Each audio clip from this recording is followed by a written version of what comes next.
Bonjour, je m'appelle Guy Lénars, je suis directeur de recherche au CNRS et j'anime depuis 6 ans l'équipe MitoLab ici à l'Université d'Angers.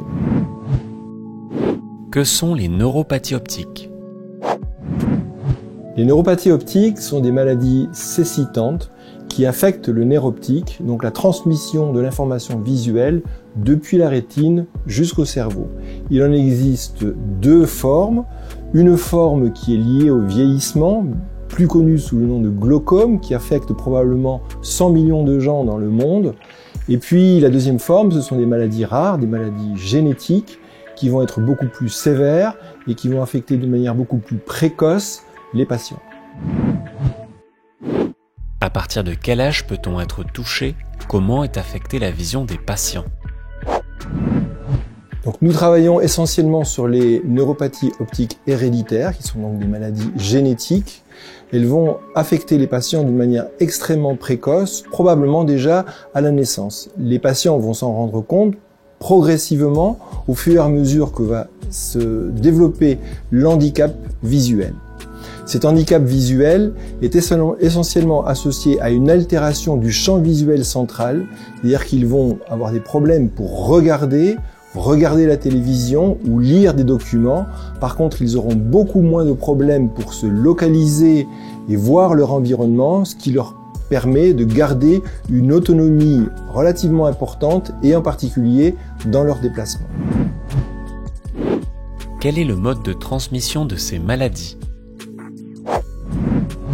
Les neuropathies optiques héréditaires sont transmises soit par des mutations nucléaires, soit par des mutations portées par le génome mitochondrial.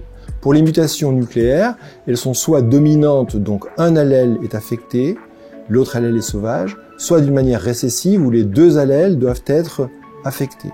Dans le cadre des maladies portées par le génome mitochondrial, la transmission est 100% maternelle, c'est-à-dire que c'est la mère qui va transmettre à l'ensemble de sa descendance la possibilité de la pathologie.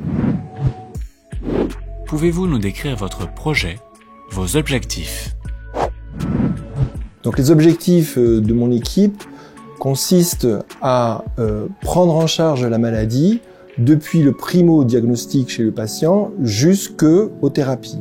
Ceci inclut bien évidemment le diagnostic clinique, le diagnostic moléculaire, donc l'identification de la mutation responsable de la maladie, une compréhension des mécanismes physiopathologiques, une démarche de recherche de thérapie, quelle que soit la forme de thérapie, pour aboutir à des essais cliniques qui devront à terme aboutir à un traitement pour les patients. Comment êtes-vous venu à travailler sur ce projet spécialement? Donc en 2000, j'ai eu le privilège d'identifier le gène OP1 et avec la collaboration avec Christian Hamel, nous avons mis en évidence que ce gène était impliqué dans la principale forme de neuropathie optique héréditaire. Depuis cette époque, j'ai dédié l'ensemble de ma carrière à la compréhension des mécanismes physiopathologiques associés à OP1 et à la découverte des nouveaux gènes responsables de neuropathie optique héréditaire. Quelles sont les avancées de vos travaux? Donc depuis 20 ans, depuis l'identification d'OP1, nous avons identifié chez les patients de nouveaux gènes impliqués dans les neuropathies optiques héréditaires. Nous avons aussi mieux compris les mécanismes physiopathologiques et en particulier l'implication de la mitochondrie au sein du nerf optique.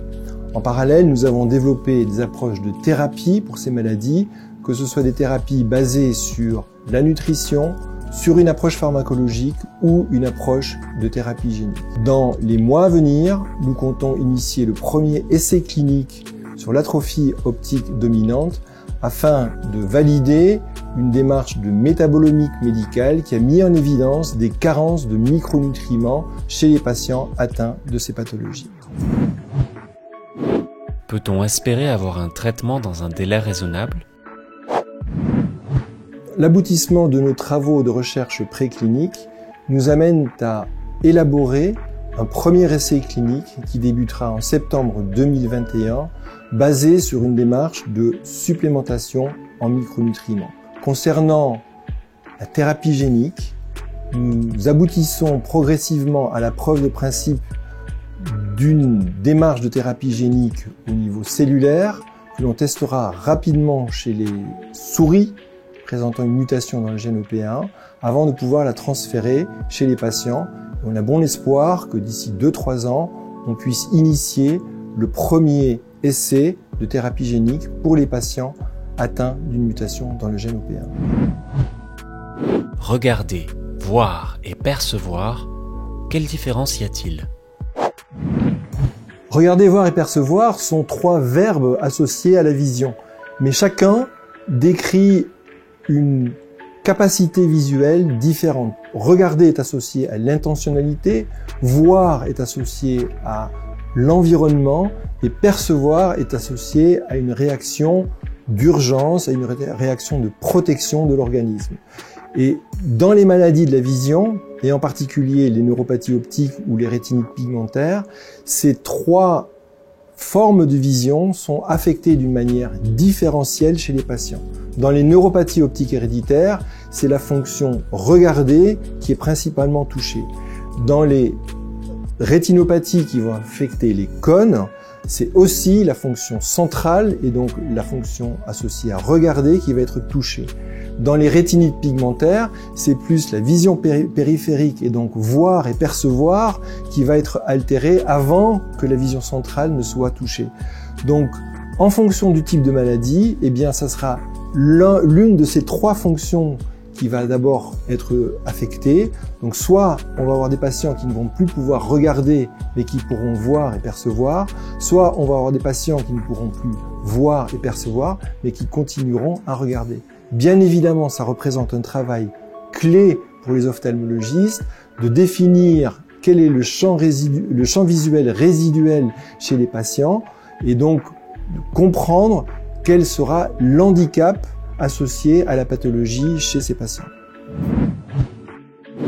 En quoi le soutien d'associations telles que Retina France est-il indispensable pour la conduite de votre projet ?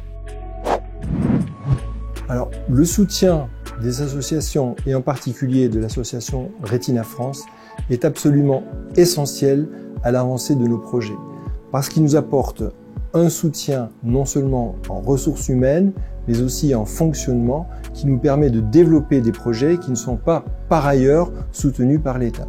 Donc c'est une contribution qui est essentielle dans la progression de nos travaux de recherche et qui nous apporte aussi une souplesse et une réactivité par rapport à des situations parfois un petit peu difficiles lorsqu'on a un contrat qui s'arrête et un autre qui débute, lorsqu'on a une machine qui arrête de fonctionner et donc on a besoin d'en racheter une nouvelle rapidement. Donc la contribution des associations est là pour faciliter notre recherche, pour faire avancer notre recherche à une vitesse optimale. La contribution des associations est aussi essentielle dans le lien qu'on peut avoir avec les patients parce que la finalité de notre travail, c'est bien évidemment de leur apporter une solution thérapeutique et on doit définir les critères de qualité de vie et de qualité visuelle avec eux pour optimiser les critères d'évaluation de nos approches de thérapie, quelles qu'elles soient.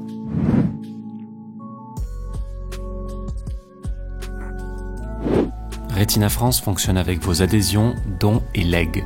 Pour soutenir l'association, rendez-vous sur retina.fr.